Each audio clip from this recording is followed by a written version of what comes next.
In this video, we're going to see PCA send an ARP request for the MAC address of PCC. PCA has an IP packet with the source IP address of itself, 192.168.1.110, and the destination IP address of PCC at 192.168.1.50. So it needs to know what the destination MAC address will be.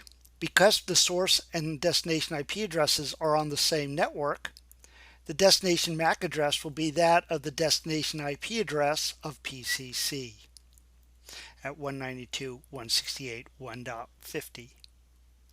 So PCA checks its ARP cache for the IP address 192.168.1.50. Because it is not in its ARP cache, it will put the packet on hold and create an ARP request. The ARP request contains the target IPv4 address. This is the IPv4 address which is known by PCA, and the target MAC address which is unknown. This is what PCA is wanting to find out. The ARP request is sent as a broadcast, so everybody on the network will need to examine this Ethernet frame and process the ARP request. So PCA sends it to the switch. Because it is a broadcast, the switch will flood it out all ports except for the port that it came in on. PCB receives the broadcast, so it must process it, and its ARP process examines the ARP request.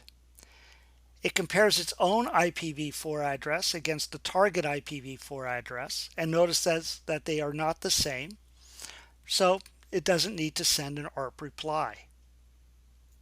The router R1 also receives this ARP request.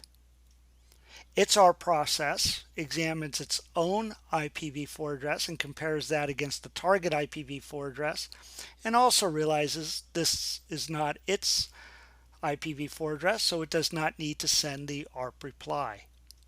By the way, routers will not forward ARP requests out other ports. PCC receives the ARP request, compares its IPv4 address against the target IPv4 address, and notices that it is the intended target of the ARP request, that the target IPv4 address does match its own IPv4 address. So PCC will need to send an ARP reply.